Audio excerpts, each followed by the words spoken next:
You're good? Good. Well, good morning, everybody. It's 9 o'clock and I am Bill Canada, Chairman of the Board of Custer County Commissioners, and I will convene this meeting. Please silence your phones if you've got them. This meeting is being recorded both on Zoom and by the clerk of the court of County Clerk Kelly Camper. And with that, meeting is called to order, and would you please stand for the pledge? Flag's back there. Flag is behind you. Repeat after me. I pledge allegiance To the flag of the United States of America, and to the republic for which it stands, one nation under God, indivisible, with liberty and justice for all. Thank you. Please be seated and join me in the invocation. Let us pray. Our Heavenly Father, we thank you for all our blessings. We ask you to please bless this meeting of the Custer County Board of Commissioners. Strengthen us with wisdom, patience, kindness, and goodness, so that we can solve all the perplexities, problems, and choices that come before us today. We ask for your blessing and love for all our citizens of this great county. Grant us the grace to ask what you would have us to do, and the spirit of wisdom that may save us from all false choices, and that in your light we see light as we convene this board to and for the service of our Custer County citizens. Amen. Amen. Roll call, Kelly. Commissioner Canada. Here. Commissioner F. Present. Commissioner Vogelsong. Here. BOCC admin Caitlin Womack here, and clerk to the board Kelly Camper present. Thank you, Kelly. And Dan is not going to be here today. He'll be late. He said he had a meeting. He might come in late on. Okay, with that, let's have our audience introduction. We'll start in the back of the room on that side, back row. Please speak up. Just say your name real loud. And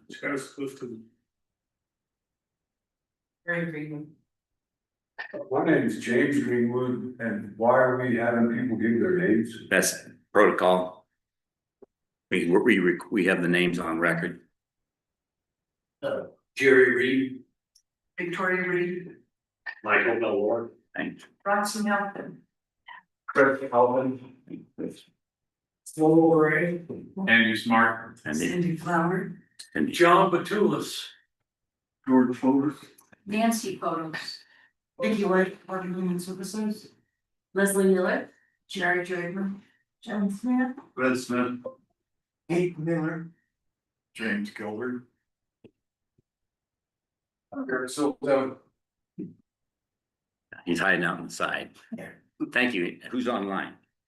Ann Hayward, Barbara Frentolas, Keely Smith, Kristen, Nona Odman, Peggy Collins, Randy Sneed, Rob Klein, and Shirley. Okay, thank you, Caitlin. Okay, thanks. And with that, we will proceed. Any amendments to the agenda? Yeah, I've got two, the consideration of the housing needs assessment for DOLA reporting. I'm gonna move that to next month. We don't have enough information on that. Got brought to us late, Monday, early Tuesday. So that's the second item, so we'll move that off till next month. Okay. And then the fifth item, Colorado's Natural Disaster Mitigation Enterprise Program. That is gonna be moved to August 19th. I've got people lined up to present on that. Okay, good, thanks. Paul? No. And I have none. Okay, approval of the minutes. I move that we accept the minutes presented as written on July the 29th on our regular meeting and the July 29th special meeting. Also. And I didn't have any issues with. Good job. You think? No, the first one was a regular meeting, the second one was special. the special one on the courthouse sidewalk project to go for bid. Thanks, Kelly. All in favor of approving the minutes, say aye. Paul? Aye. Lucas? Aye. Kanda, aye. Okay. Commissioner items, and I'm gonna be up front first here. I got two public announcements that I don't think everybody's seen yet. These are press releases. I want to get them on the record first. So the first one is regarding the personnel changes for road and bridge. There's a press release out for everybody. There's rumors are swirling regarding the changes in personnel in the road and bridge department of Custer County. The recent wildfire situation has increased stress on all areas of the county. Road and bridge personnel were not exempted from this. The department employees stepped up admirably in working very many extra hours in the severe conditions. We're blessed to have so many dedicated and experienced staff. As a group, they responded like neighbors and friends, not just employees. We're very grateful for that, and thank you for all those who responded in that way. There has been some disruption, however. On Monday, July the 27th, one employee was fired for cause. That same day, one decided to follow through with retirement already planned, and one resigned. Finally, one began the process of retiring before the fire had started and is leaving soon. That's a retirement that's been in the works for a while. All those vacancies are being advertised now today, and they will remain open until they're filled. And in fact, today we're going to be discussing some more of that, and we have an executive session regarding that as well. We're very grateful for the service to the county of the two retiring members. Separate press releases will be forthcoming to honor their service and the length of times that they had. Commissioners have the authority to fire department heads only after a BOCC confidential workshop followed by a special meeting of the regular Board of Commissioners to determine what corrective action may be taken. And those commissioners are in charge of the department heads, and that's the people we would be working with. The departments internally have their own authorities to hire and fire people within the department. And the commissioners followed existing policies and procedures. Firings within the department are the responsibility of the department head, as I mentioned. Due to employee privacy laws and regulations, no more information about the firing will be forthcoming. That's the first release. And this is out on for the public, and I want to make sure we got it for those that may have missed it yet. Finally, the second press release is the hazardous conditions in the Aspen Acres burn area. The Aspen Acres fire and subsequent flooding in its aftermath have combined to produce very hazardous conditions. Property owners and residents are understandably very anxious to return to their homes to salvage anything they can of their lives, but as this will be dangerous. Hazardous chemicals result from burning synthetic materials, and mold and decay augment the problem. The terrain has changed dramatically. Residents are advised that you return to the property at your own risk. People who have pulled up debris near existing roads that the county are maintaining or are responsible for are making repair and recovery impossible. The debris must be removed before anyone or any more road improvement can take place. And as you know, the forecasters have warned 9 days of rain continuously this week and some into the next. After the road repair and improvement can be addressed, once again is where we will hit the repairs again. The county road and bridge will not return until all debris and hazardous materials are removed from the county right of way. Sandbags have been delivered to San Isabel Lodge. They were dumped there last night. Quite a few of them, and there's a semi truck load coming tonight, or is it tomorrow? It's today at 9:30. 9:30, there'll be a semi Aspen Acres. to Aspen Acres. And that's with, I think, 20, you said 24 pallets of sandbags on them? 23 pallets. And so they'll be placed at the lodge as well for people to grab. Because of the, there's no doubt if the rain's high enough, there will be some more flooding. So those are put together, and the road and bridge guys took them down last night, and the delivery of these are I might explain where these other sandbags came from. It's Serve 6.8 out of Boulder have been bagging all this sand up, and we're paying for the shipping to get it down here to Aspen Acres and San Isabel. okay. So those are the two press releases that we've got, and now we can continue on with Paul. You got anything? Let Lucas finish on the bed. Oh, you have more to say? So yeah, so a semi load is gonna hit Aspen Acres today. We'll offload that this morning, and then another truckload tomorrow at San Isabel, and then I've got one more load hitting San Isabel next week. Okay, and then the other action that'll occur later on, and you'll hear more about it. There are several grants we're going to work with to help pay for some of the fire damage, you know, that we can, so we can stay with it and afford, even though FEMA will match 25%, let us pay 25% of whatever's paid, and they pay the rest. 25% of $1 million is something we couldn't afford, of course, so we're looking at other grants to augment that and offset it with other things like work in kind. So that's gonna go on, and hear more about that later. Okay, Lucas, you got anything else to add? Airfest is this Saturday. So if you'd like a couple pancakes and a sausage, see some planes, hopefully the weather cooperates. It's not looking good, but we'll see.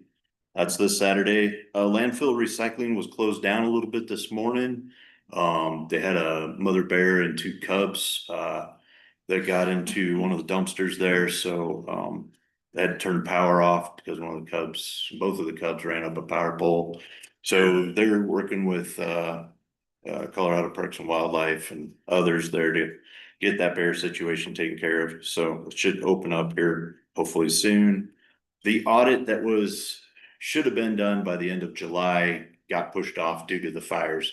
Auditors couldn't make it up. They got evacuated from their office a few times in Pueblo West. So we pushed out the extension, but we're just about done. We've got a few airport grants to finish up, and then they should be coming here. I'm hoping the end of September here to give us their analysis, and then RFP for audit. I've been working with Redlands on that, so that should be ready here for us pretty soon. And then just a bunch of different things. I was down in Wetmore last week with Brittany Pedersen in the evening, talking to some of the community members down there, looking into several different grants. Talked with Roxol Engineering. They've got somebody with grant experience on their board that's going to help with some of the bridges and culvert grants that are out there to hopefully shore up some of our bridges and culverts that are probably way out of spec from what they should be for flooding in the future. Working with Arwick on some debris management upstream of our bridges. So trying to get some plans and some grants put together to help pay for some of this, so. Just a little bit of a review since the fire actually started. Been involved with logistics a lot. That's taking care of sandbags, water, grocery boxes and everything to our shelter, and also downline to San Isabel. We have moved into recovery mode, and so we're still getting sandbags out there like Lucas had mentioned, and trying to assess, see if there's a water need yet, but everybody should be having power down there now. They're well started up. And since the fire ended and the rain started coming, I understand we've lost 2 dwellings due to floods. I have not confirmed that, but I did hear from a couple of the residents saying that their cabins were a total loss. We mentioned the tractor trailer pallets are getting there. We have quite a bit of runoff from the burn area through San Isabel. And it's washed out a couple of, the roads have either little ravines in it or washed out the complete road. And that's part of that where Road and Bridge has been down there repairing that road. And I've been informing the residents down there that the residual of the runoff dirt or landslides or anything like that, if it's on private property, it is the responsibility of the landowner to take care of that, and that actual county is taking care of the roadways. And in addition to what Commissioner Candace said, that since we had a turnover in Road and Bridge. The Road and Bridge acting supervisor has checked the water flows through Wetmore almost on a daily basis. And some of that was done at 10 o'clock at night to make sure that the culverts down there and the creek is not overflowing on 390 and things like that. And that has been taken care of a lot of times that night. So just a heads up that that's kind of how it was being taken care of. We have not forgot about Wetmore. Thank you. Yeah, along that line, the acting road boss is Scott Camper. They know that already. He was down there doing that. One thing that he did do too, across from San Isabel Lodge is a little subdivision in there, right across the road, and that is there's no way out except by one entry. And that entry, the bridge plugged up, the culvert did. When he uncovered it, the fairly big box culvert was 4 feet below the road grade of the road. So over the years, it's a lot of settlement, a lot of building up has gone on. He managed to clean that completely out and got everything out of that. The issue is debris is going to be washed down and probably through it, and then the other end of it's going to plug up again. And so flooding will happen. We ask people, please do not be in there. We can't go in there to repair that road, and we sure don't want to go in there until we make sure the flooding is stopped, because it just adds more in there. And so we cannot go back if we're going to do things, security matters, and people could be in the way. That's a 20-foot right of way, barely wide enough to get a blade in there, but that's what that road is, and we will put that back together, as well as the roads above on the west side of the lodge. So speaking of security grants, the Hickenlooper, I think, is another one that has some promising, had a meeting up here with his representatives, security grant wise, and that's a $1.2 million grant that the sheriff and the security that we're working with to help augment that, to offset a lot of the expenses. Especially, they will be patrolling, they will be announcing the things we just announced. Deputies will be there knocking on doors, and they will be putting out the handouts on please be aware of the dangers. We can't stop. Nobody can ever tell you can't go in. You can go in there if you want to, even with the hazards that are there, but we sure recommend you don't, and for your own good. And plus it gives us a chance to get it out and get the insurance companies that you all need to get in there and figure out how to make things, clean up stuff. So we're there to help as much as we can legally and responsibly. Anything else to add? The only thing I'll add is that you've probably seen the front page of the Tribune saying that we had 82 volunteers to help fill sandbags.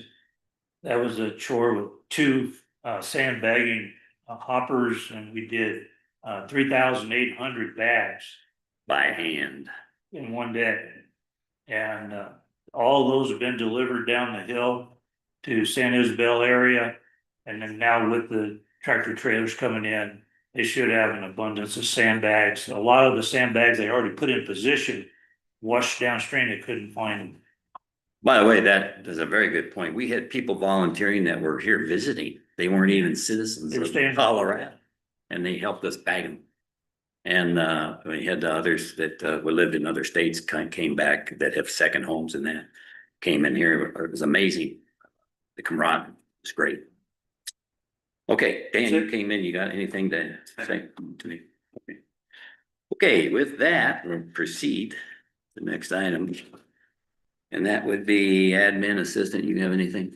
Yeah, so. Go ahead. Conservation Trust Fund budget request letters have been sent out to all of the entities that have requested trust funds in the past 3 years. The deadline for that is the 31st of August, so they have to have this back to me by the 31st. The ARPA, which is the COVID relief money, that closeout report has been submitted, so you're done with that grant. The sidewalk project in front of the courthouse, the public questions, the answers have been submitted and there were 2 addendums that have been added to that. That RFP closes in 7 days. So we will do that. And then just a reminder that the meeting on the 19th is a 1 PM meeting. It's not our normal morning. And then just since. Say that again, because that, everybody understands, a BOCC meeting that would have normally been on. County Commissioners meeting that is scheduled for August 19th is at 1 PM. And then just because we have so many participants online today, I just want to reiterate that. When there is open discussion, if you wish to speak, simply unmute, but don't talk. Or raise your hand and I will let the commissioners know that you wish to comment on something, or you can also submit your comment in the chat and I will read it aloud. Okay, unfinished business, and this happens to be one we did pass over. Or push to today. It's approval to apply for the DOLA Emergency Recovery Fund grant. So this is Department of Local Affairs. Randy Sneed is online. She was hoping to be here in person, but she's online at least. This is emergency funding for the recovery. So this firm that we'd like to get for the next 3 years is to come in and help with all of our recovery grants.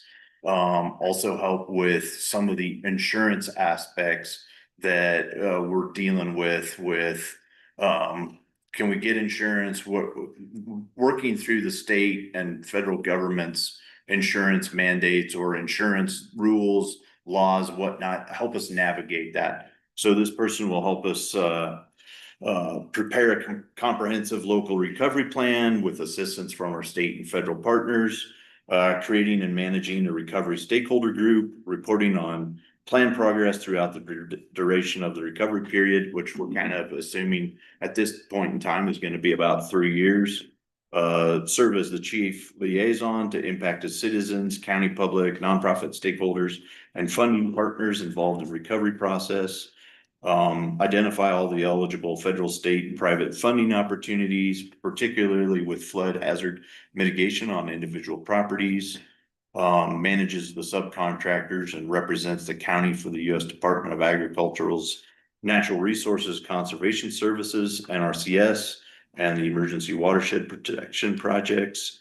So this person, and I'll let Randy Sneed talk more about this, but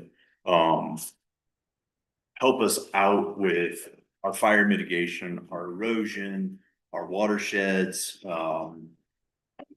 maybe help us out with some of our culvert and drainage improvement projects that we need to do, community wildfire risk reduction projects, kind of be that overall person that kind of umbrellas all of that stuff that we need for our recovery moving forward. So this is a grant emergency funding that DOLA has for us. We're trying to do a match of some sort that is I'm hoping around 25% county, 75% state for the next 3 years, and it's even, so it's the same budgeted amount. And then instead of pulling an employee here, hire a firm to do this, because then they have all the background resources. We're not just pulling somebody in that's going to then have to go develop those relationships. They already have those within the firm, and there are firms that do this. So I think going forward, it seems like it'd be a good fit, but I'll let you commissioners speak and Randy Sneed online if she has anything to add to this. Let Randy talk. Randy? Hey guys, I can't be there in person. I have a little head cold and I figured you guys had enough problems this year. Didn't need me sharing. Couple of updates. Uray County's moving forward with a recovery manager. Pueblo and Uray are going for now, hiring as a position as an actual recovery manager. That's certainly a route you guys could take, but we, with some of our where we've done this in more rural areas, that delayed work for another couple of months trying to find the right person. It's again, a specific skill set that is sort of hard to find. Otherwise, you have the memo in front of you. I've just kind of updated this to a recommendation to procure these services, I have kind of a big concern about, Custer getting kind of overwhelmed by just the minutia that some of this work can present. The working with individual property owners and the juggling of state and fed resources um, and the actual kind of planning work with creating a solid recovery plan.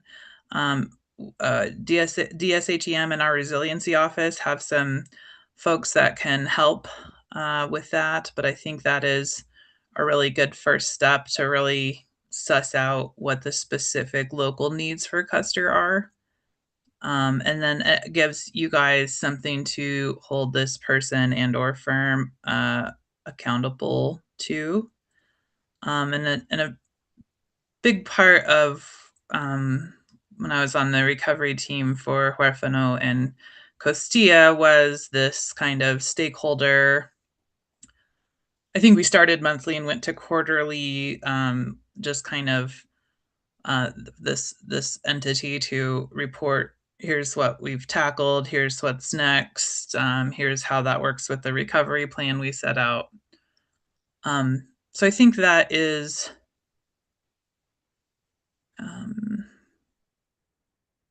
most of the information I had. Both of the other recovery managers that are current are going for a structure that is kind of 75% first year, 50% next year, 25% the next year. I don't particularly think that makes sense in this case, given Custer's limited resources. We talked more about just a straight 75-25 for the next 3 years, guessing about 300,000, maybe asking for 200,000. I think there's some funds that you can track down to come up with your annual match, but it's also, you guys have a decent working sort of fund. We do a quickie financial analysis for counties, and you guys are in a decent place with, I think, 9 or 10 months of operating funds available. So that puts you in an okay position, but it's still not something that I would encourage you to ask for more than 50% in this case. Never waste a good disaster is the idea. I think that's it. I mean, So I got a quick question, Randy, Sure. because you brought it up. So what is the max we can ask for? Is it 300,000? Is it 200? And 25% of, it would be 25% of that would be what we're accountable for, what is what you're saying, correct?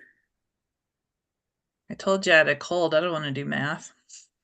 You don't have to do the math, just what are you allowed, what is the pot that we've got? You know, we don't want to ask for $3 million, we want to ask for 300,000 or whatever.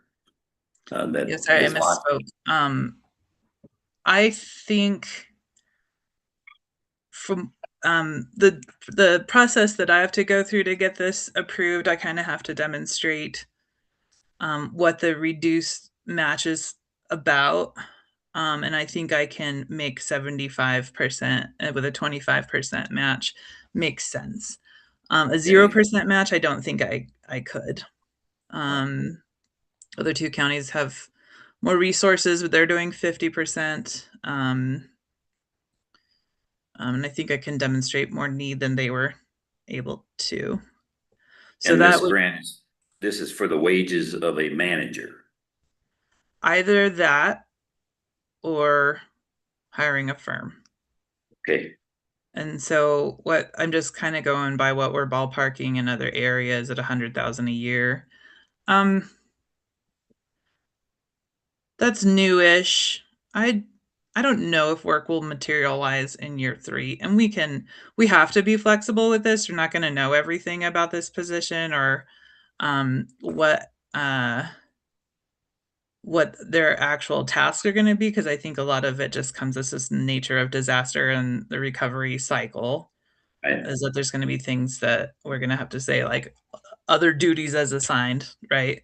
And if, um, some of the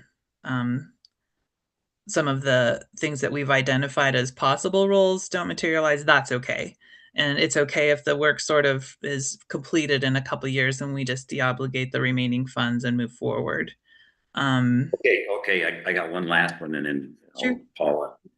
So that brings up the question, how long does it take to be approved? Because if it takes a year to approve, we're gonna be struggling. And if we can get it done in 2 weeks, that'd be great.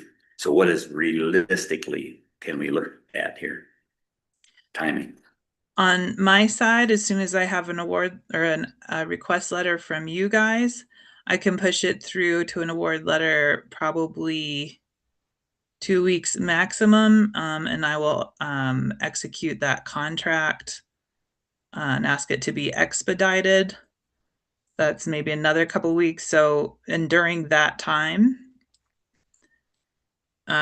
work can't start until the grant contract is executed, so say a month, but during that time, you can issue either your job description or your RFP if you're using a firm and start tracking folks down. Okay, good answer. So Thank if we do it concurrently, my process and your, like, hiring process, we could be getting going in a month if everyone is up for a little hustle. Okay, thank you. Questions, guys, up here? Anything, Paul?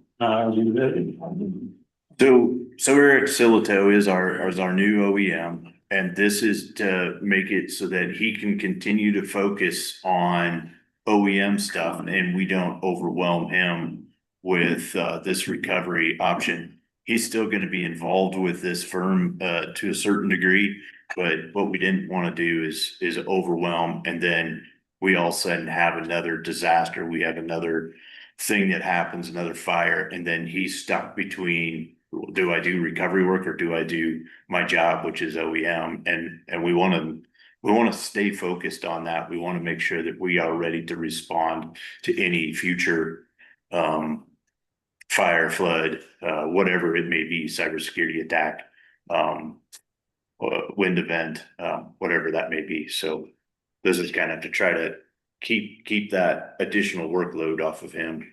Also, a very good point he brings up. He's not sitting around waiting for an emergency. He's also got other things working, fire mitigation, other kinds of things that the OEM's responsible for all along the year. And I'll let him talk to him, but this is Eric. How you doing? Eric Silto, the new director of the Office of Emergency Management. Basically, when we do for OEM, so everybody has a working knowledge of it. We have 5 pillars that we work off of. We prepare, we protect, we mitigate, then we respond when an emergency happens, and then recovery. Right now, that what we're coming into and getting into is phase 1 and phase 2 of recovery. Recovery is always the longest part of any emergency. And this is where we need to have eyes on from multiple locations and have some subject matter experts on it also. Now, we can do what we can do here, but we are limited with the Office of Emergency Management being an office of one. He's a traffic cop, in other words, he helps deconflict the other responders that come to a fire or that come to help us with other work that we do, like fire mitigation projects along both sides of all the counties. And Eric, first day on the job was the day the fire started. And so he was anointed very first day. And he's got excellent leadership capability. He's a former Army warrant officer, pilot, a lot of other things, been in war, been in exciting and dangerous jobs, all his career. So he's a perfect match for what we're doing here. Okay. All right, so I'll make a motion to apply for the DOLA Emergency Recovery Funds Grant and submit the letter to DOLA.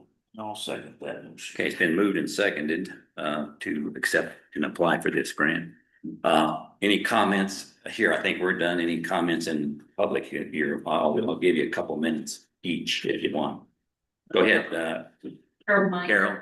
Do you intend to hire a person or a firm? Vernon. I'm hoping a firm.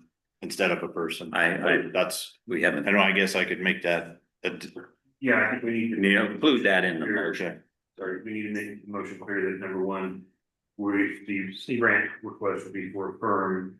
Number two, the amount, and number three, the match request. Right. So it sounds like the amount is 300,000. Match is 25%. And it's a firm. For the firm. That'd make So- the request 225. Right. Right. yeah, What did you say? Say it louder. Sorry, that would make the request 225,000. That's correct. yes.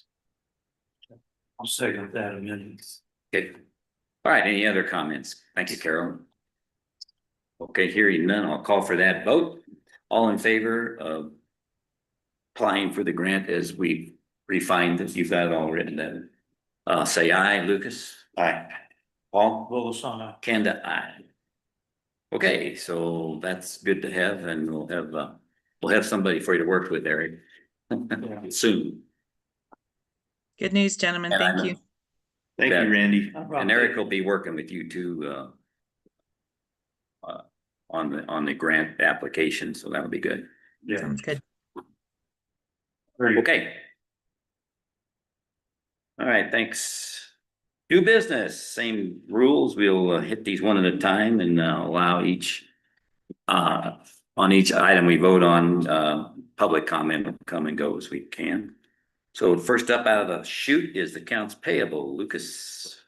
I'll go through the amounts that are over 5,000 through 8/12/2026. The finance department to our third-party accounting, Redlands Accounting.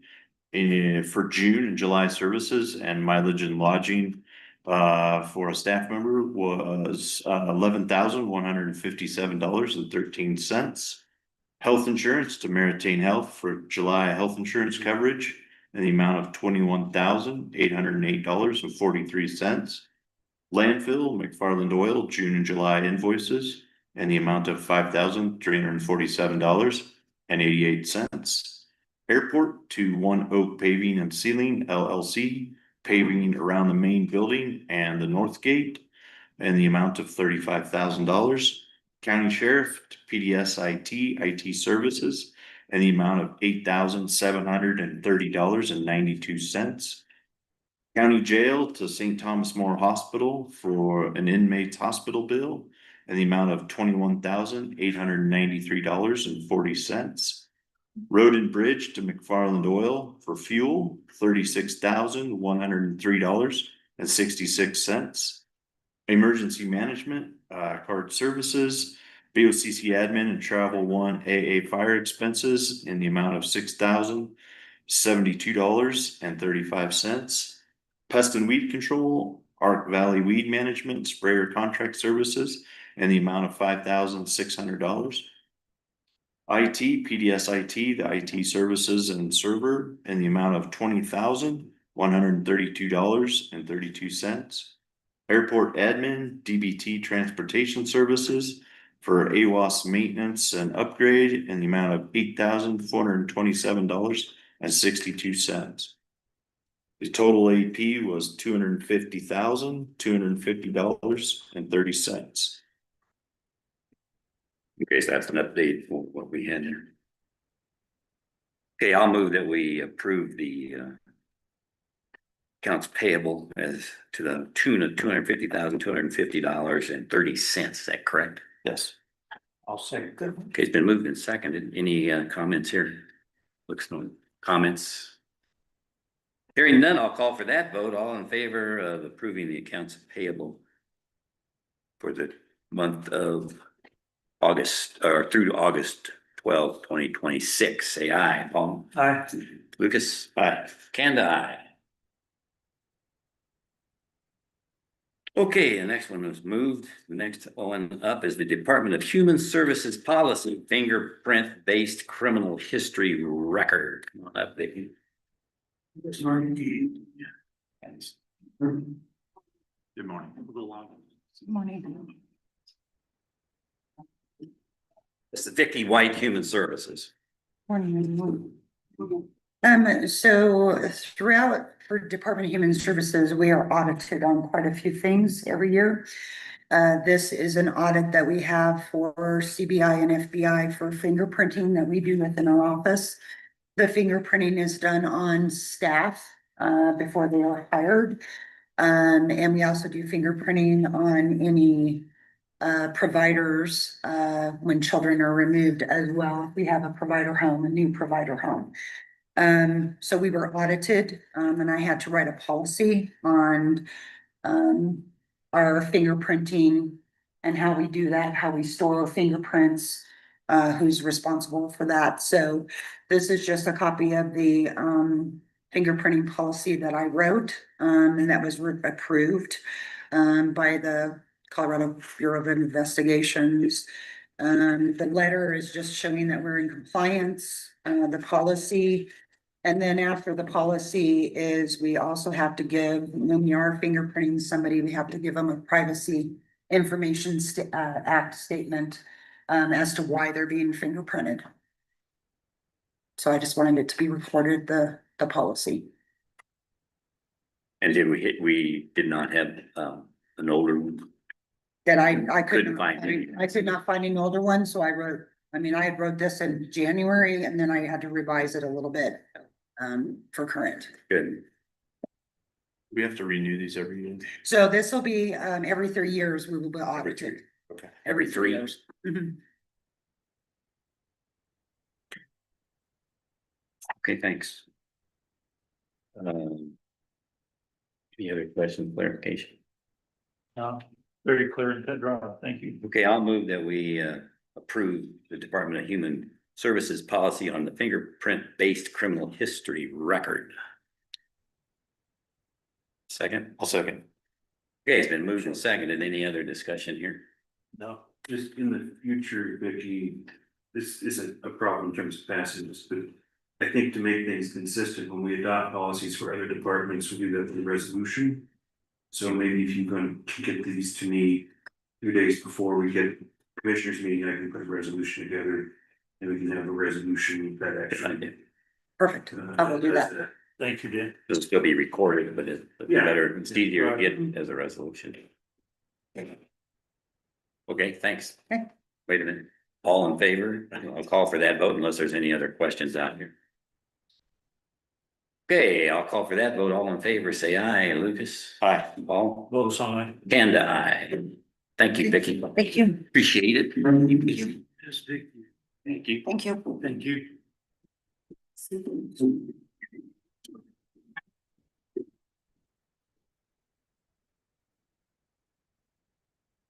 Okay, next up, resolution, you got it right, information check. Okay. Resolution 2639, this is the posse purchase of the Tahoes. Okay, so we approved the purchase 2 weeks ago in our meeting. This resolution takes the sum of money. $10,000 will be transferred from general fund. That's the pot of money where basically posse's donations live is in the general fund. So we're gonna take those 10,000. This is a capital purchase. So we'll transfer that 10,000 from the general fund into the capital improvement fund. And we'll be adding $10,000 to the county sheriff's posse capital outlay.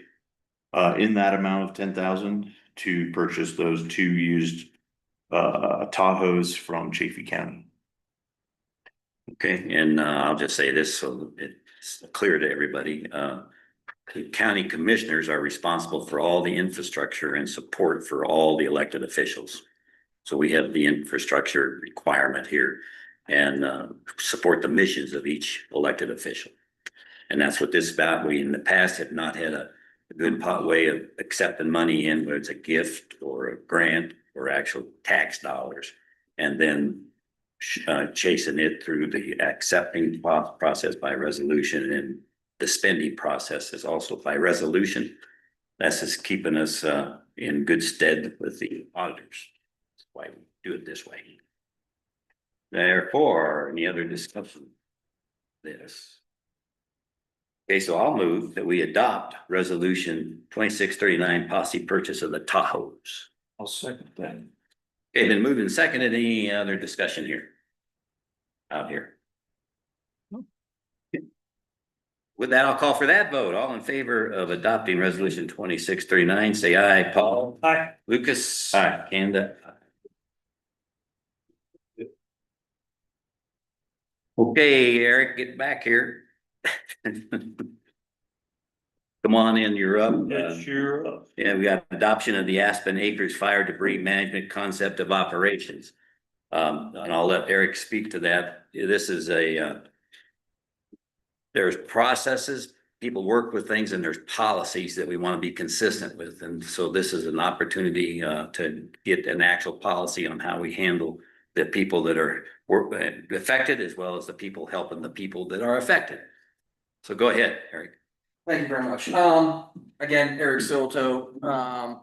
What we're planning on doing is trying to adopt, again, this is a specific plan. It's not the 10,000-foot flyover plan that we already have, that we've developed while we were in the emergency. This is a specific plan for ash removal, metal removal, debris removal of the fire, not the flood, but the fire. In this plan, which is called a concept of operation, I've outlined duties and responsibilities of the county, individuals inside the county, and the residents. Who's gonna take care of what for right now, and the best way that we can do it possible, so there's some kind of organization and a control mechanism to help you out. There's also procedures and policies that, if elected and approved, will help residents understand where they can take metal, where they can take ash debris, where they can take things like household goods or waste products. What landfills will actually accept these is different on the location. Custer County will not accept ash. There's 3 locations right now, the closest location being Pueblo, the south side landfill, that will accept ash, but there is a procedure that you have to do, which is in this concept. Along with this would be a one-page handout to hand out to residents to say, hey, this is how we do it. Things like make sure that you get a debris removal permit from planning and zoning at no charge. It's just a documentation of saying that we moved debris from this location to this location. So we have some kind of mechanism later on if we ever get audited, or if anybody has any questions on where the debris went, we can actually have that record. Things like wet down the ash before you utilize any kind of sweeping or vacuuming method, because you want to limit the amount of dust. These are just a few ways that we can help each other. Again, it helps line out who's responsible for what. Road and bridge, road is for county roads, CDOT is for state highways. Residents right now are going to be responsible for their own private property. Okay. Their own driveway, their own road. Yes, if you live in a POA or HOA, it's that's on them. Okay. Anything else to add to this? No, sir. Okay. Paul, you got anything, Lucas? No, I think, I mean, he at least, it's well written out. It's what we're gonna do for our debris management. Concept of operations kind of shows you where to take it, which landfill's accepting this material, or Denisio's will accept the tin, and what their rules have been and what they're allowed to do by CDPHE and other agencies. They're done. You got any comments? only one, recycling. Is there any recycling out there, metal roof or metal items? That would go to- Procedure also in it? Yeah, it's you have to wash off the metal roof, it's in there, and then you would take it to Denosio's. Right now, that's in Pueblo, and that's the only place right now that is accepting fire laden from this fire metal. If the individuals bring it to them with the card and it's washed off, they're giving like an extra $10 per ton. Thank you. Yeah, it's scrap metal, it's worth something. It's worth something. It's not gonna be, a lot, but it's something. And in that they're removing any of the ash or anything that's on that metal? Or- Yeah, you have to remove the ash on that. It's in there. And also that if you have any appliances, they have to be cleaned out, like anything that stored food. You have to clean it out. You can't just have excess spoiled food in there. That's why Right, we yeah. have the darters down there. Go ahead. Matter of fact, dead meat, I call it dead meat, after it's been Spoiled. boiled, thawed out is really. You gotta take it somewhere else. Mhm. In section 8, debris manager is question mark, is that gonna be the theoretically the firm that we hire from this grant, or is that? Yes, for that, because I didn't know who they wanted to make debris manager. Right now, I'm the deputy debris manager, but if I had to fill in that role until we got that, I would do that, and that's why I kept it as a draft right now. So we will count you as the deputy. Yes, yes. I just didn't know if we were gonna stick with a recovery management firm, or was I just gonna do everything? Now you know. Yeah. Okay, then, you got a motion? I got a motion that we accept the emergency management, Custer County Office of Emergency Management, debris management concepts and operation. I'll second that. Okay, we have a motion to accept this policy for the ConOps of debris management. Any other discussion here? Now, open to you. Back in the back, state your name. Michael DeWard. On the Redwood, anybody contact bodies, car pressures to Penrose, because they're using big metal cars, appliances. I tried calling them. Unfortunately, I left a message and did not get an answer. So I had to go with who I had right now and trying to develop this plan over the last 3 weeks. Another question in the back, state your name. But, Richard's Pueblo County are gonna be charged dumping fees at the landfill and the resolution. But is that when meant that the Custer uses victims of environmental also? Benefit from? We do have a policy, maybe you gotta answer that. You. Well, we cannot accept any, like we said, this stuff has to go to a special place, except for some wood, you know, The branches. branches, that kind of slash and that kind of thing, we will accept up here. And we did reduce the fee to do that, and we're actually working on several options. One is to burn it. We have a burn pit up there already, and it's we can begin burning that. The other solution, which we kind of like, and I'm working that with Lucas, is to get the Pueblo Wood Products has a chipper that's up here all the time. As a matter of fact, they're the ones you see getting chipped wood from people clearing their houses and land like that, and you'll see it on the valley floor out there, and then by Grape Creek they would store it. But for a couple years or so, and they turn it into Scott's fertilizer that you buy in the stores. And they also use it in other ways. We were considering chipping it and leaving it there for citizens to come and get for free. And the big issue with that is the area that we've got to do it with. So we're hoping that Wood Products will bring their van up here and we just blow it directly into the van and have them maybe pay us to take it out. Who knows? We got to cut that deal yet. 1 minute. I'm not sure if I made my question clear. I realize it's 2 different counties that landfill that accepts this stuff in Pueblo County. Pueblo has said that their fire victims will not be charged. What I'm asking is, has Custer County made any arrangements for its residents who are affected by the fire to dump at the selected dump sites or whatever in Pueblo County at no charge? Because right now we would be paying just because we live in Custer County. But if we lived in Pueblo County, we would not have to pay. That would be up to Pueblo County to whether they will want to accept an out of county debris. Has anybody talked to them about that? No. We have not.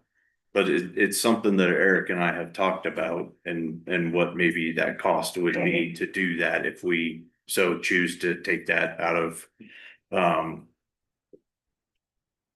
taxpayer funds and to fund that endeavor, so we could be like Pueblo County and offer that to our fire victims or flood But we victims. would be spending taxpayer dollars to do that. Pueblo counties they have their own, because they're different, they got more money, whatever. But it's just like us, we would not allow anybody to bring their trash in here and fill up our landfill prematurely. We can't do that. So there you go. Anyway, we can sure look into it. Maybe they'll accept it for a while. Who knows? And we'll leave that to Eric to work. I can speak somewhat on that. Go ahead. There was what Pueblo is doing is they opened up an account with their own landfill out there. And I think for the next 45 to 50 days, they are footing the bill for that themselves. It could be an option for us, but again, that would become a taxpayer funded issue. And just to be clear, it looks like Pueblo, the south side of the end, was not a government operated. So Yeah, it's contract. Yeah. Okay, a good question. Any other questions?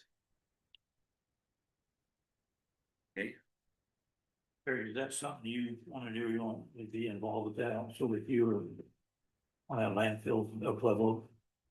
It's something we can do, and I have sent an email about it. I know you guys have been busy, but it's for review. It's one of the plans that I have. I have other plans too that we can go over and try to adopt as we go, but again, it's gonna cost taxpayer dollars. Be an oversight for a landfill up here. If you want to assist us on that, please ask. Yeah, thank you. Okay, any other comments? Hearing none, I'll call for that vote. For the adoption of the Aspen Acres Fire Debris Management Concept of Ops as presented. It's been moved and seconded. All in favor, say aye. Lucas? Aye. Vote on that. Kanda, aye. Thank you, Eric. You might stick around. One more. You're not off the hook yet. You beat it.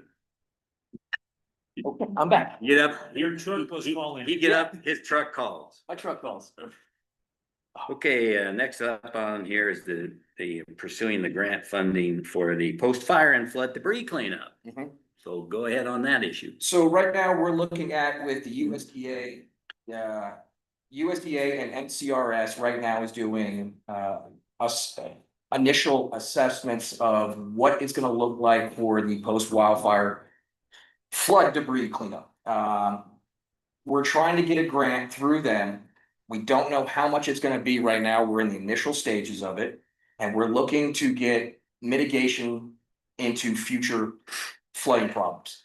With the fire that we just had for the next 3 to 5 years, we can expect to have more flooding in the Lake Isabel area, possibly even in Aspen Acres, depending on how much rainfall we get on the burn scars.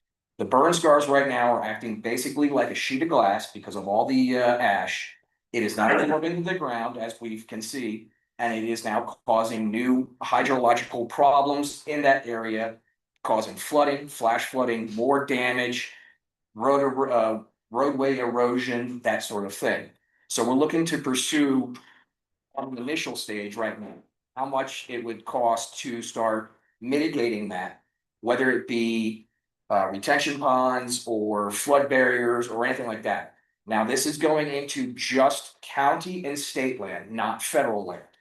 I haven't gotten a hold of anybody in the federal yet to see if they have any federal grants to actually influence maybe a reseeding project into the national forest. This is just state and county. Yes, sir. Question is there a deadline update on No. that one? Not yet. Okay. Any other questions here? I move that you proceed forward with pursuing what you can see, what you can get, and then bring to the table as we get more information. I'll say that. Okay, do we need to move and second on this? There's a motion. There's a motion now, so he's second. So, I mean, we didn't need to, but it's, That one. okay, we got a motion to do that. It's been a second, so we got some discussion here. Why don't we get the back name? Shell pressure, when you say Aspen Acres, you're going to take campground or subdivision? The subdivision, ma'am. Okay, and you were referring to federal land. Is the subdivision considered, well, it's private, obviously. But it's also in the middle of the forest, so are we considered part of the federal land or is it considered part of the county? You're part of the county, ma'am. Anything that someone lives on is not federal land. Okay. I've never quite understood how a subdivision was built in the middle of the forest. Alright. It's private before, I guess. Another question. You got, was there another question back there? Okay, given that, we'll vote on you continuing to bring us grants. All in favor, say aye. Lucas? Aye. Paul? Vogel, aye. Kanda, aye. All right, thank you, Eric. I guess you can go to your pickup now. Take a donut with You you. gotta take a donut or coffee. Okay, next up, and, are we ready? Yeah, okay, next up is a discussion on Wetmore Road and Bridge, and that's a bit of a misnomer. It's the Custer County Road and Bridge and what we're doing to support Wetmore. It's always been that way. But I want to introduce you, stand up, Scotty, come on up. This is Scott Camper, and many of you know him already. He was appointed the acting road and bridge boss on Monday, the 27th. And has done an amazing job of grabbing a hold. He was down there, as we mentioned before, the night it flooded took all the equipment down there and was down there at 8 o'clock till midnight on that before, as it was flooding. Did a lot of things there, and he's been on top of it ever since, and he can describe some of that. A lot of the things that he's initiated was immediately getting contract help. A volunteer, Ed Lyons, was down there with him, mitigating the flood that occurred to allow people to initially go into the roads as they were put in everywhere, including the Wetmore area as well as San Isabel. So I would like Scotty, come on up, and we can have a discussion. This is a discussion so that it clarifies any questions that we have. Right now, he's got there's 4 vacancies out on the web are being advertised for. Well, for tomorrow night, yeah. For tomorrow, yeah. Yeah. And but he has looked at his manpower and the fact that there's going to be tomorrow night. That means the guy that we're going to retire is going to be retiring by tomorrow night with a party. And so there'll be 4 vacancies.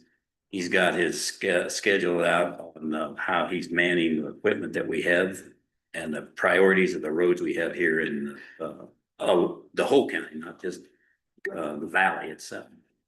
So with that, Scott, you got a couple of comments to make? Well, yeah, and the first night of the flooding in Wetmore, we were a little late getting there, but we got there. Cause we were hauling another grader down there. The second night I was there till midnight. And what we're doing for right now for Wetmore Road and Bridge is I had a grader down there, didn't have a water truck because our capability to fill at Florence, all of our attachments was removed from that truck. So we're in the process of building one. We had one here, but Somebody stole them, or? I don't know. They're just gone. I couldn't tell you. What we're gonna do Monday is I'm gonna have 2 blade operators, 3 water trucks and 2 belly dumps running in Wetmore. And these guys are gonna grade roads, fix culverts. Dave Smith has a cattle guard that needs dug out and reset so he can run cows on 391. And we're gonna get on that starting Monday. And that is a priority, and we prioritized all the roads in the county, including the airport road, which is really horrendous, as well as this Great Creek, Oak Creek, and Copper Gulch.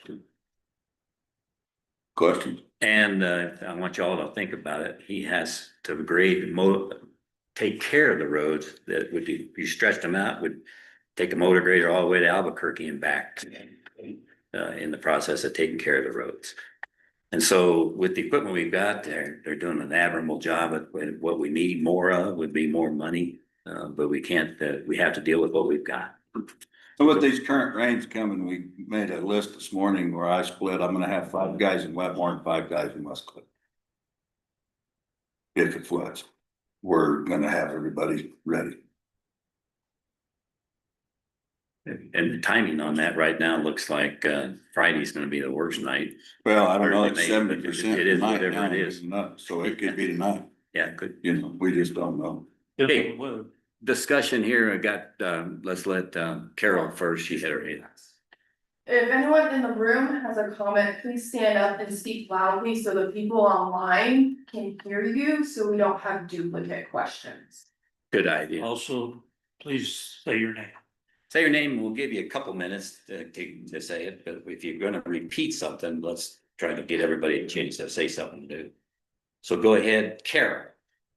Thank you, Carol Binder, Wetmore. There's 4 vacancies. Do you intend to fill all 4 of those spots? Well, we hope to, Will But- there be any guys permanently in Wetmore? not for a while. What's that mean? That means not right now, there won't, So those 4 vacancies, if you fill them, you're not gonna put people in Wetmore? and that's gonna be up to these No, guys. we're not. Right now, it's gonna be a satellite like it was. It's gonna be manned, like he said, with people going and understanding. They come up here for the meetings, they understand what to do, and they're gonna work in the areas, and they'll be there. And he will be basing equipment down there, so that they're not wasting time driving a road grader down there.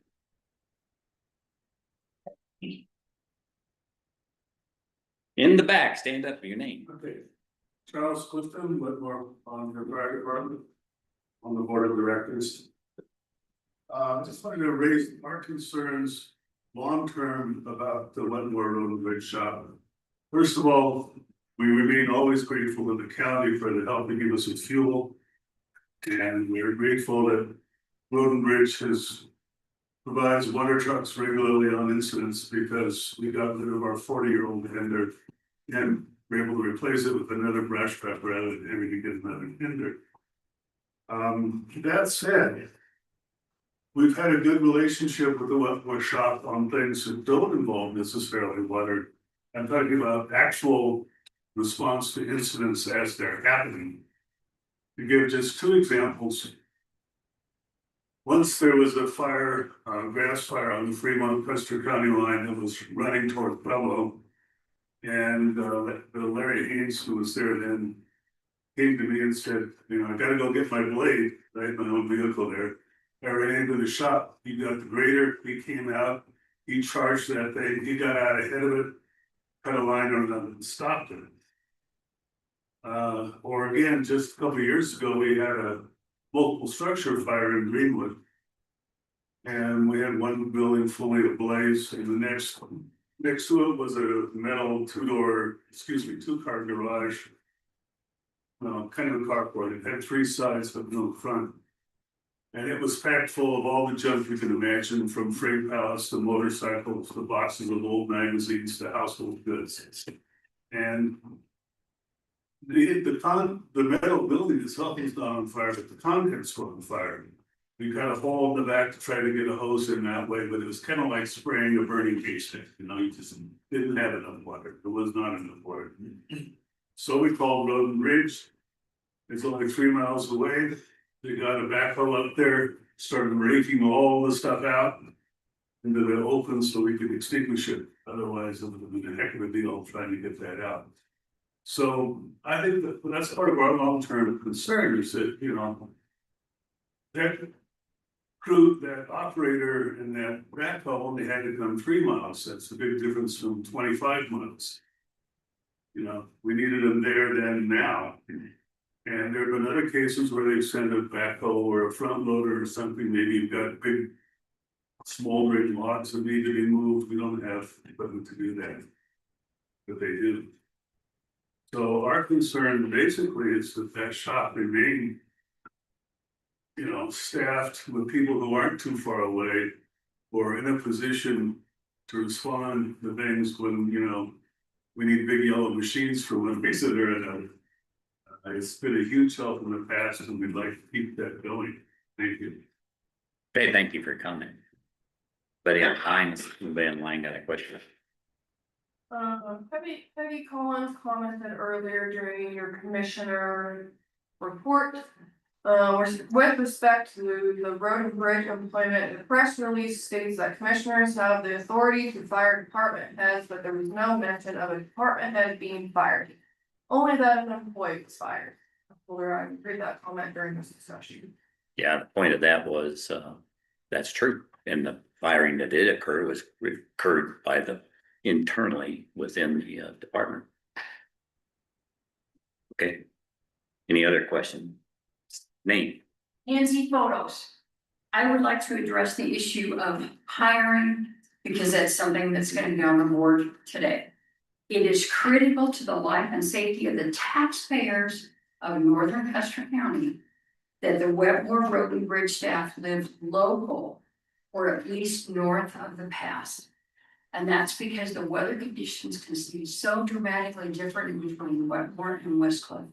There have been any number of times where the local crew was the one who was able to respond, where the traffic was, the pass was closed, or it was so slick, it was a life and danger issue for them to come down the hill. So the local crew living here were able to step in. They observed the conditions. They were able to get the roads open up so that the school buses could transport our children safely. If somebody's coming from Westcliff, I wonder about the feasibility of that. The times of flooding have already been mentioned, how important it was that the local crew were able to jump in there. I'm thinking of when 390 went under a couple of years ago when hardscrabble was just roaring. They were able to keep the debris flow out to where we didn't lose that bridge of 390. So the quick response of the local road and bridge have multiple sites saved critical Custer County infrastructures. The taxpayers of northern Custer County require the same level of care and response today as we were receiving prior to the events at the end of July. It's critical, and it would almost be irresponsible if this did not happen. Okay, thank you for your comments. Let Scotty comment on that a little bit. One of the options that we've got near term is contracting people. Yeah, there was an option of contracting out the snow removal in Wetmore. To a company on down there that didn't have to run the hardscrabble to get there. There are other ideas like that to do that. And then, in fact, because of that, right now, combined wages of having somebody down there is around $80,000 a year. Let's see, yeah, roughly. Well, you can contract quite a bit out in the meantime. Well, we man up and reorganize how we're going to impact and work those issues, like he's doing today. Wait a minute, we're doing today. He's waiting for the rain, whatever it is, and he's going to be staging people ahead of time. And let's give somebody else a chance first. If I can just follow up real quick. Because a contractor is going to be for profit. They are not going to have the same mindset as a local person, that's their job, it's their livelihood. And when you start looking at the scope of the coverage, the liability for hiring the contract rather than it's under the county umbrella, those things should definitely be considered. Okay, thanks. Any other comments? In the back. Very Greenwood area. Same thing, dual issues between the road maintenance for even people coming from Westcliff who go to work in Wettville or go to work in Canyon City. As well as the fire, I was volunteer fire department, firefighter, and the heavy equipment, the immediate access to water tender, they're showing up right away. A contractor, it's, again, it's not in the contract, it's not going to happen. Versus a neighbor, an employee who's going to show up. Contractors, anybody who works for the government, and that would be everybody in this room and many here who know exactly what contractors do. I'm sorry, that's not in the scope of service. And we need somebody there to support us on the roads and most importantly, the fire. If it gets out of control, it's not just us, and it's gonna cost way more than $80,000 to put everything back together, and you know that. The contract is not a good solution. We need bodies there and we need bodies who can run the equipment to support this whole community. Okay, thank you for your comment. I'll mention one thing first and let Scotty comment. But keep in mind that Custer County Road and Bridge, the Wetmore employees worked for them. And they are, were work and dispersed and dispatched accordingly to where priorities always have been, including being up here or wherever, and knowing that nothing would change from that direction point of view. Scott? No, she's got good points, what everybody does, and I understand it. As far as the fire is concerned and the tender in West Cliff right now, it's on a weekend. It takes us 2 hours to mobilize and get a tender to a fire in West Cliff. It's From gonna be West no Cliff, different. the West Cliff. It'll be no different in Wetmore. The truck's sitting there loaded. We gotta get a guy in to get down there and get in the truck.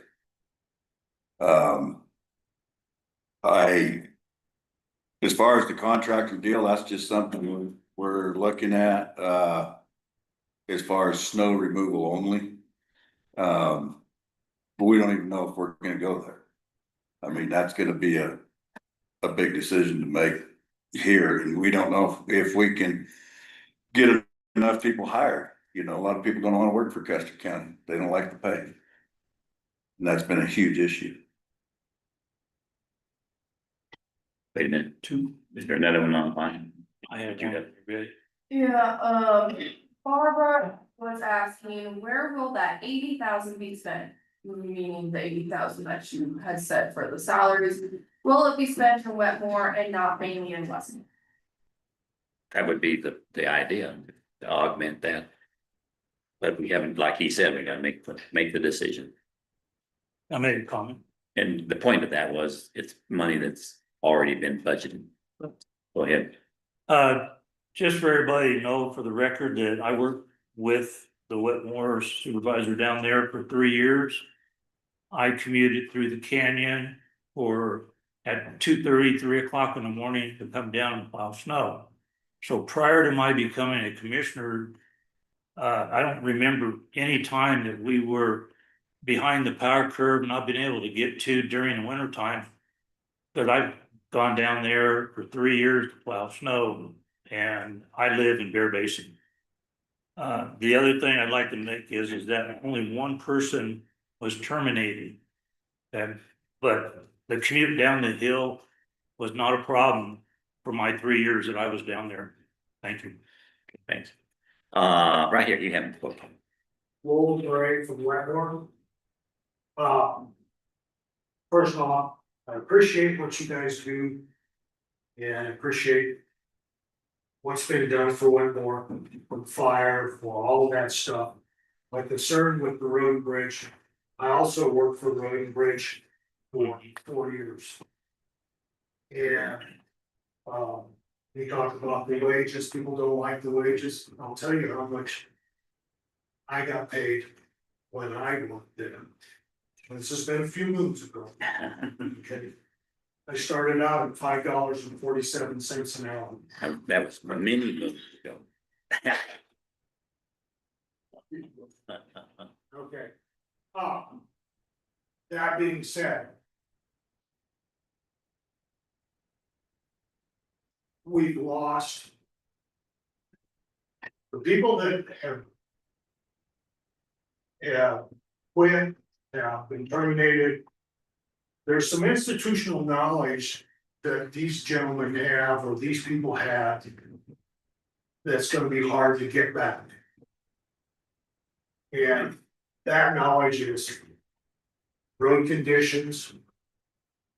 Dealing with.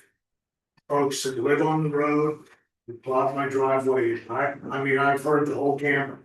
And all the whole thing. My concern is. I would like to see the status quo be the same as it has been. I don't particularly care for the idea of. And I realize that you guys are juggling the money and stuff, and I understand some of that, but. When you mix. Private with public. Sometimes the outcomes are not good. And. Or there would have to be. Legally. I would assume there would be some kind of scope of work that is contractors being asked to perform. What's expected, fuel costs, do you use your own equipment? Liability if you take out the side of somebody's car because Joe parks his car in the road. The local guys now have Joe parked his car there, we're gonna go around it. Those types of things. There are good stories and there are bad stories of things that happen when we contract things out. And I would like to err on the side that we want the status quo and we want the good things that have already happened here. Personally, I don't think it's a good idea to contract out. I don't want to see the county get locked into one or two contractors that are only ones that are making the effort to even post a bid or do a bid, What is that gonna look like? Paul, you talked about not having trouble cutting down the hard scrap. When I was hired that year, it snowed 10 feet. Not at one time, but every day it snowed. Okay, so there was that problem. When that problem comes again, we don't know, but there's always that possibility. So, I appreciate, and I know what the county guys do. Everybody says, oh yeah, they're just working for the county. Well, you don't realize unless you're riding along with those guys. It's just like I delivered oxygen in this area for probably 5 years. And some of you probably had me come to your house. And I know what it's like, what the roads are like. I see the guy, I saw the guys out here on Muddy Lane trying to fix that. I saw the guys out here on 125 trying to keep that from washboard and mountain. Centennial Ranch, all of that stuff. So they do a good job. And if we can command that shop, I think that's a good option. Okay, thanks.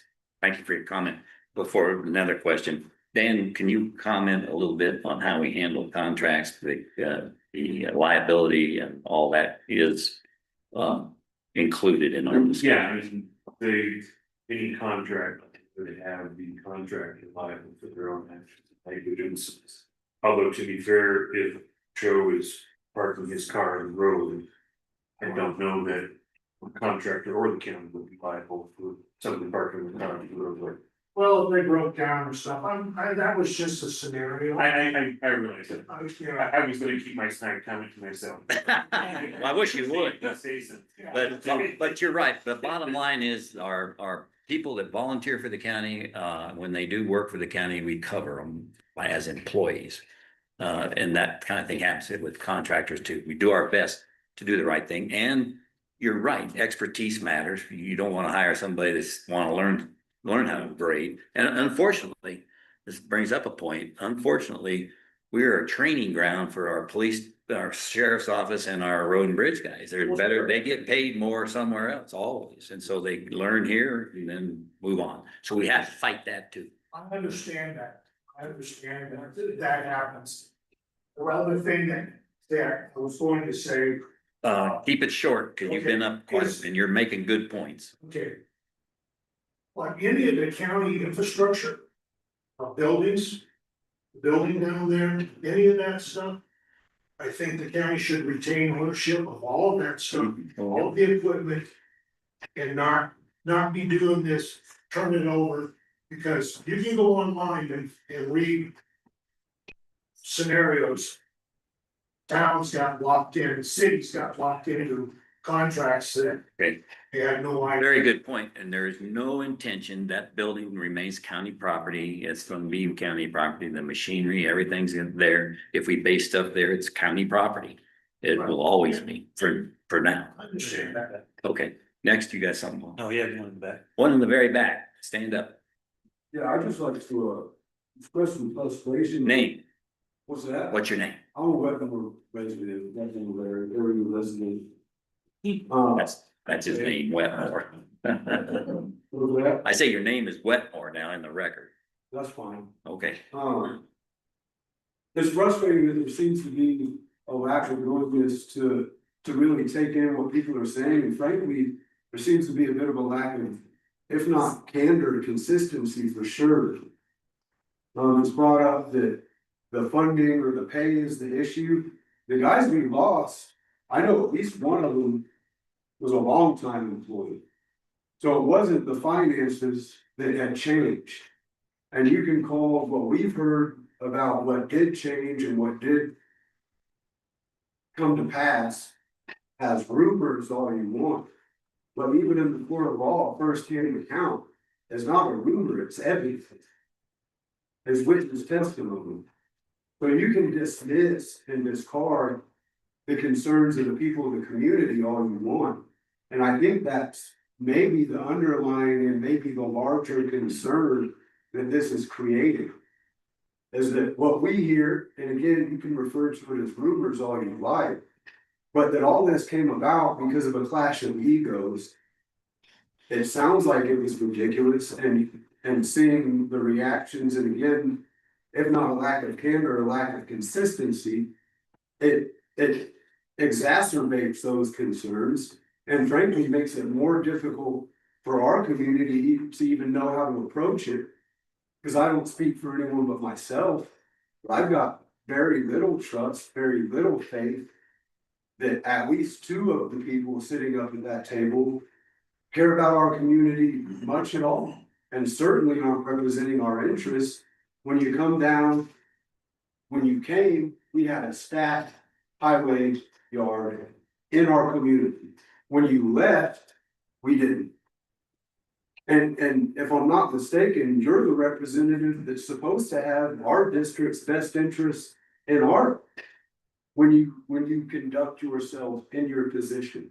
And instead, you've been a detriment to our community, and we can't even get our representatives to acknowledge and directly address some of the issues that people are eloquently and clearly expressing.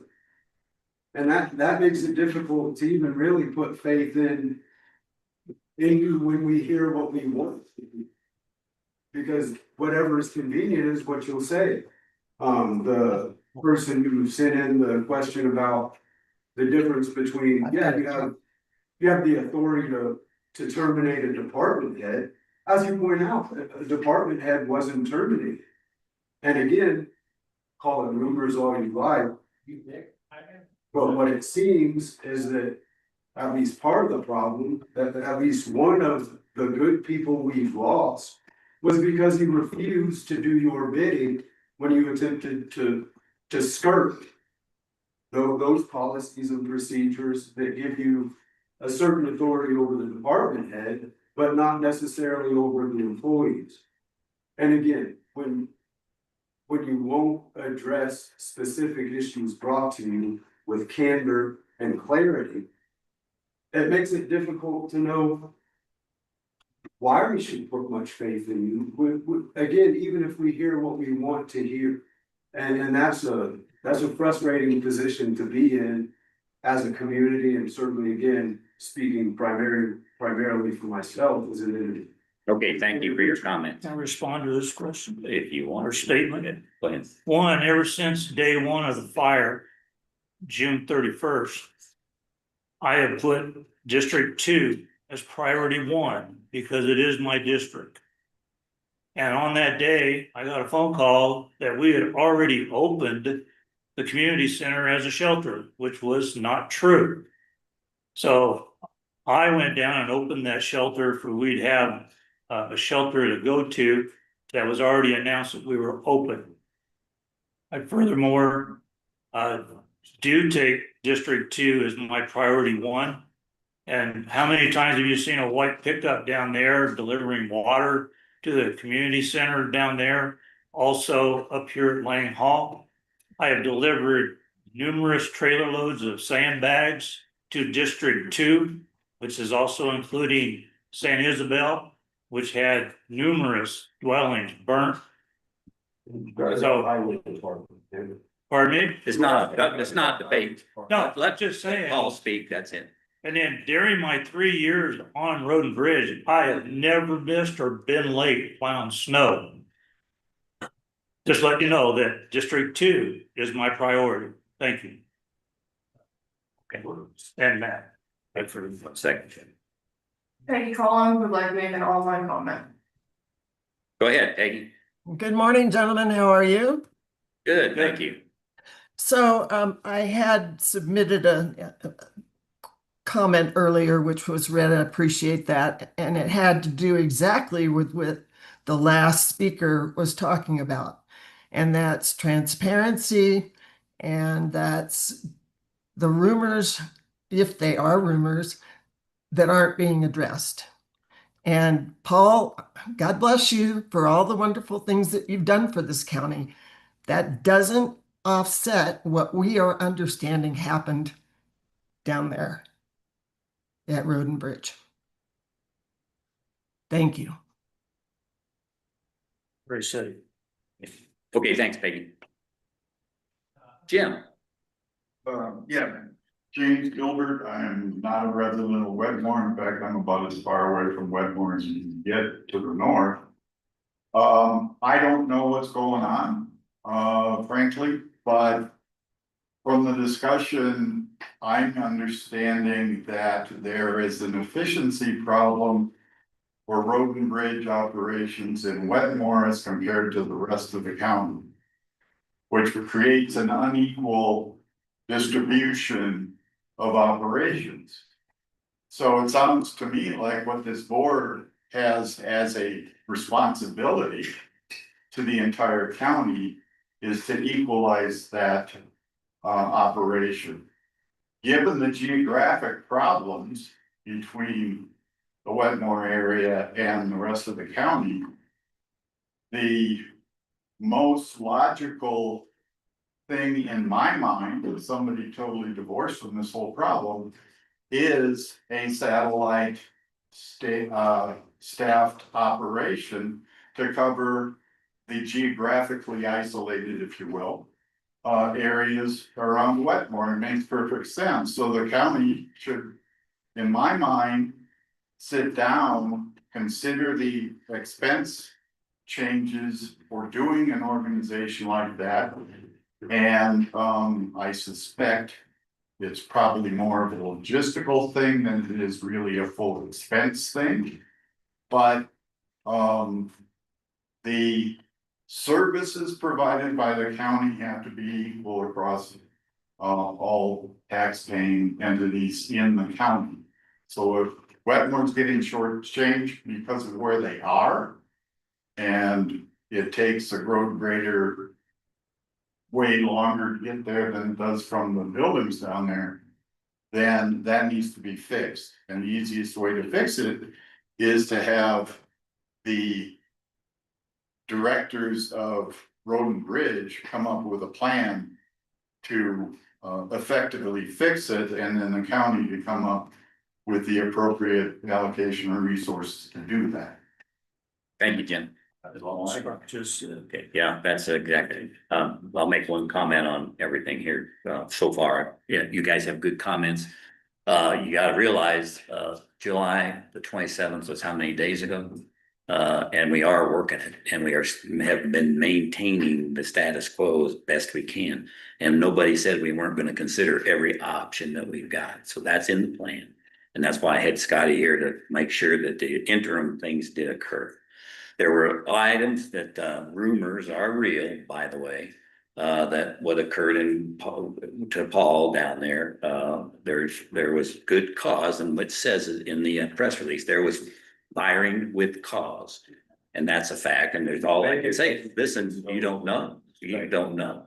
And the cause is, we can't get into that, as I mentioned before, because it is it's not political, it's a personnel issue that's confidential, period. That's the way it works in government and in the civilian world. So you guys can talk to each other, but that's okay, we understand. Next is, who else had a comment? There you go ahead. Jerry for Wetmore. Would you be willing to have people that you hire for the staff down at the road and bridge to have them live in the area so that they're more available to support our community? Sure, that's something we always consider. Okay, But it'd be nice if you know somebody with a top hand down there that would like to have the job. If you do, let them apply. Yeah. And what will any of the changes occur with the fire department in regards to what we have available if there is a fire? Okay, now let's make sure we are clear. There are taxing districts. The fire department, the West Cliff Volunteer Fire Department, Wet Mountain Valley Fire Department is a taxing district. And they need to work in partnership with whatever volunteer fire departments or other districts like Wetmore or Florence or whatever. That's up to them to come together and understand how they support each other with the right deals. And I know each department does that, Rye Fire, et cetera. So as far as the county, we have sent our tenders to Denver to support that fire up there. And supporting it doesn't mean you go into the fire and with the flames flaming up. It means being there to unload your water and give the turn. And that's what they do all the time. And that's what Scotty pointed out initially here. We're not about to abandon, they want to pump water. We need to figure out who stole the stuff out of the tanker so they can do that now. But that tanker is down there. We're not, I don't know what the rest of your plans are, but we want to utilize all our equipment, all our water trucks, et cetera, the best way we can to serve all the needs of the county, which includes the roads and the fire tending as necessary. Well, and that's our concern, immediate road and bridge right there. We don't have to wait for somebody to come to West. Yeah. Well, you may have to for a little bit, But I mean. and it may be me. Yeah, but it's broke down, right? No, everything's in Wetmore's good. The water truck is there then? Oh, yeah, it's loaded. It's loaded, but they need to get the. And we have the apparatus to fill it at Florence now. We built it this morning. So we're good there. And like I said, it may be me that comes down there and gets in that tender until another guy gets there. And I am, hopefully, by tomorrow night, we have our fourth water truck back in West Cliff. So that gives us that option also. We've been down to one for about 3 weeks up here, so they're broke down. And and it's important for you to understand, there are options he's considering, like a tanker trailer.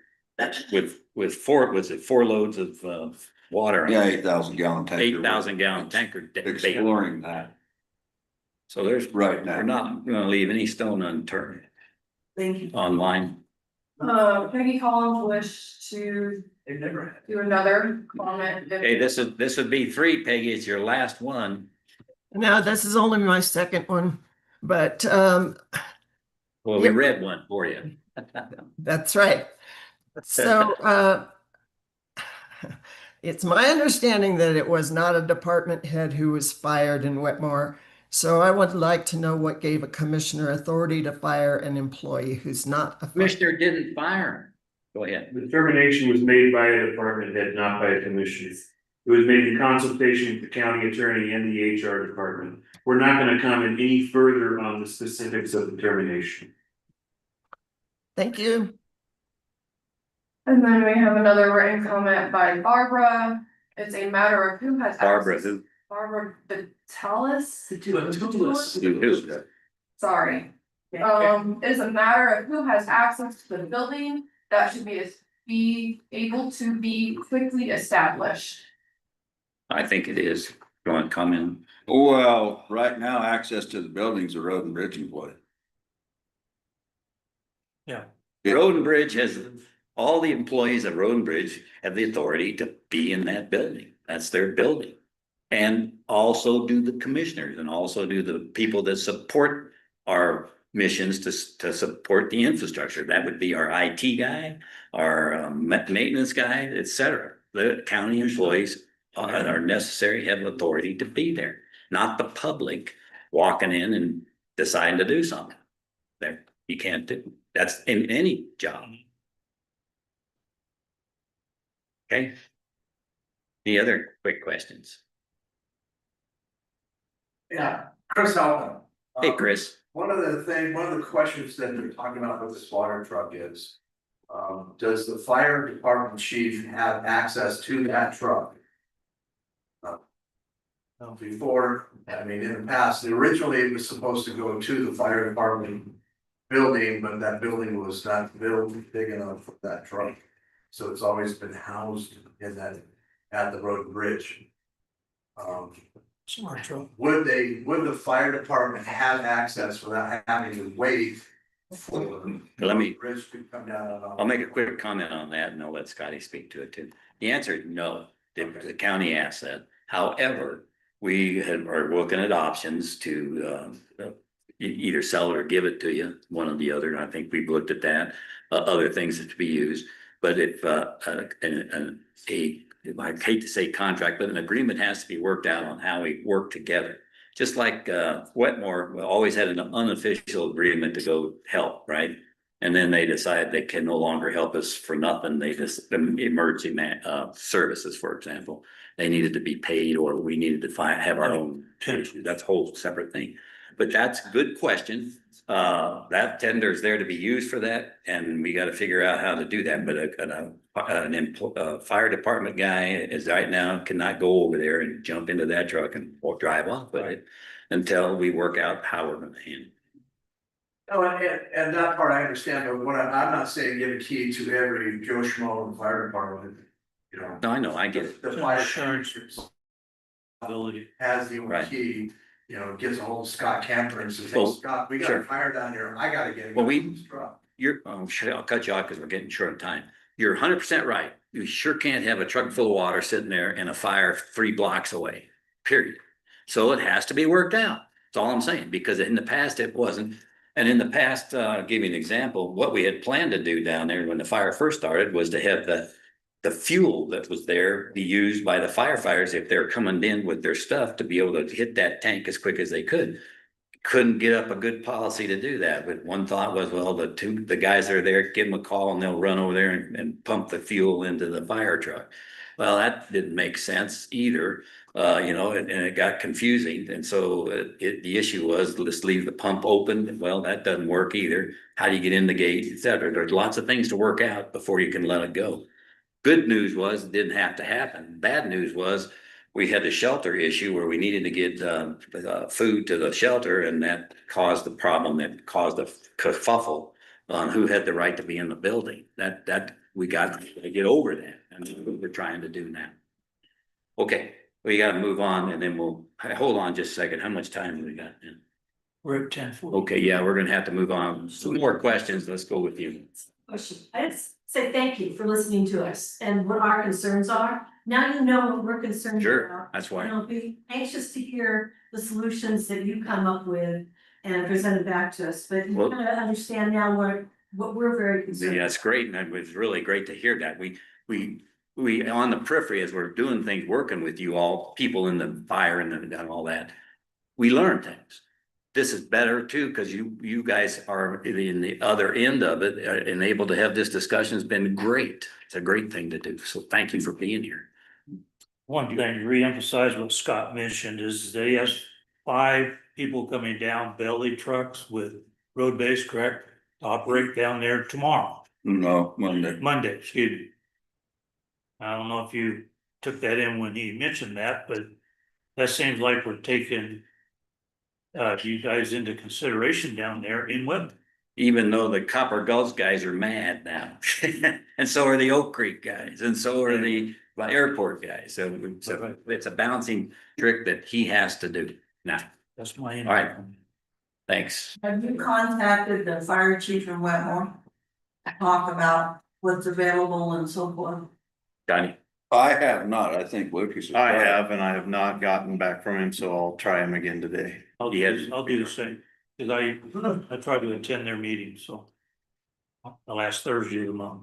You what? I try to make their meetings the last Thursday of the month. I try to make that meeting, but over the last 6 weeks of fire, I've been pretty occupied with the fire and getting support to the fire area and flooding. I apologize for that. I don't know if they even had time for a fire meeting. Okay, Last Thursday. I think we straightened out, we tried to straighten out things. There's only one person terminated, blah, blah, blah. So let's keep that in mind. Don't let the rumors blow up. The first thing we hear is that, oh, everybody was gone. Nobody's there. That's not true. So thanks for being here. We'll call them into this. So I'd like to make a comment since I haven't spoke pretty much the whole meeting. Thank you for coming up here from Wetmore. Yeah. I know this is a trek up here and this is, Wetmore is your home. And you guys just about lost your homes, came very close. There is no replacement for those two guys that are down there. Those two gentlemen were very unique to the situation, very unique to the area, very unique to the community. There is no replacing those guys. There will be no replacement for me or for Scott, for Dan, Kelly, or Caitlin. There is no replacement for any one person. That person is very unique, very dedicated in their own way and very skilled in their own way. So I just want to realize that those two gentlemen are irreplaceable. It's going to look different, and I don't know what that different quite looks like yet. Scott and I talk about it almost every day about what are we going to do, not just about Wetmore, but every other area that's remote, like Rosita's far end of Centennial Ranch, that takes us 30-40 minutes to go through. I realize the hard scrabble is a mess, and it's not just the hard scrabble, it's a rock slide that could happen at any moment at McKenzie Junction, that we've already experienced. So it's things like that. It's things like, can we bury some tanks, 40,000 gallon tanks in the ground at both Wetmore Fire and at Wetmore Road and Bridge Station so that we have extra water there. It's changing how we tender water because our water trucks at $200,000 are not beginning to make sense anymore, other than a few of those, because they are just too expensive to replace. So can we get 8,000 gallon water tanks that we pull behind a tractor that is dual sourced or dual purposed so that we can provide the water that we need to and station some of that water, especially when August, September, October is our fire season. And going into that, it raises some big concerns. Eric has started having a good relationship with Michael Kroll. So, calling for those services from Michael Kroll, and I think Clay's got a good relationship as well to get that water shipped up fairly rapidly is good, but we need to come up with some hard and fast plans because things are gonna look different than what they used to. And I don't know, I mean, if we can find some guys in Wetmore or Florence, maybe that wanna come work for Road and Bridge, we need to look through what we're gonna do and how we're going to serve the people of Wetmore. Yeah, good comment. Thank you. You're welcome. Thank you. Okay, thank you, and we'll continue the meeting. You don't have to leave just a second, but just a minute. You got another chance. Yes.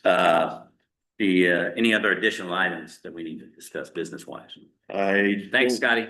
I don't believe so, other than I think we need to look into Aspen Acres residents pay general mill levy property taxes. And if they do, some of their money is going to pay for landfills. True. Landfill budget that they don't use because of their area. They're using mountain disposal that takes that trash to Pueblo or anywhere else other than our landfill. So maybe we could look in there and say, hey, maybe some of these funds that these people have paid in taxes can be used to supplement or take care of their trash going to Pueblo's land. Good point. So let's look at that. I'll start looking into that, seeing what we got. Very good point. Any other items? No, good. Okay, got one last shot at public comment. It can be anything, that, and this doesn't mean we might be able to consider later or not. Go ahead in the back, name stated. Yeah, Michelle Crutcher, thank you for your comment just now. I Live in Aspen acres, we lost my home. sorry. No, we understand. Thank you. I just wanted to ask a question. It's going to be a little immature, but since you were just talking about taxes, I wanted to ask. Since we lost our home, the value of our property has decreased. So I was wondering if there's a plan for the assessor to go out and reassess the properties before the next tax payment is due. He is reassessed. All the properties that got damaged. Those are, so what we're paying on this year is for last year's assessment. So next year's taxes will be reduced by, I think it's 50% because the fire started the end of June, so it's only 6 months that you're assessed for. What's assessments available to us? You can probably go to the assessor and see what those are. Well, I don't have that information. It's done, it's already. He is, I believe he's assessed them all and I maybe, he may correct me once you get up there, but I think they were working on getting those all put into the system. Or do you know where that office is? Do you know where that office is? Not exactly. Okay, Courthouse. courthouse upstairs. Courthouse next. We're at the top of the stairs. Yeah. Like the courthouse. Yeah. Walk in the front door and go up the steps. Where's your house? 8 to 5, Monday through Thursday. Fridays were closed. Yeah, you're welcome. Okay, any other public comment on anything? Online?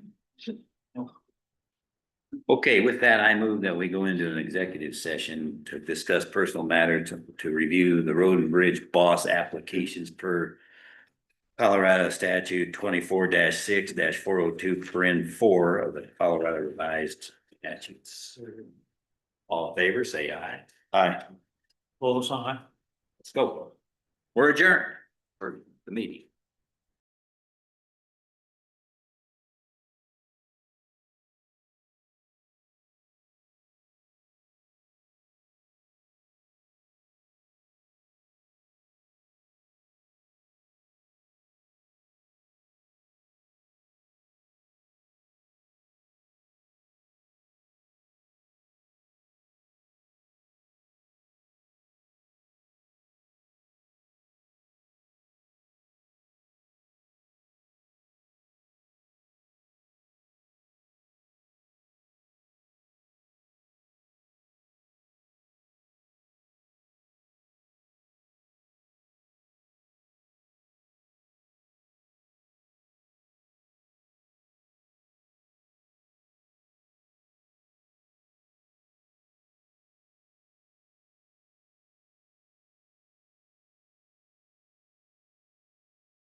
In there. No smoke.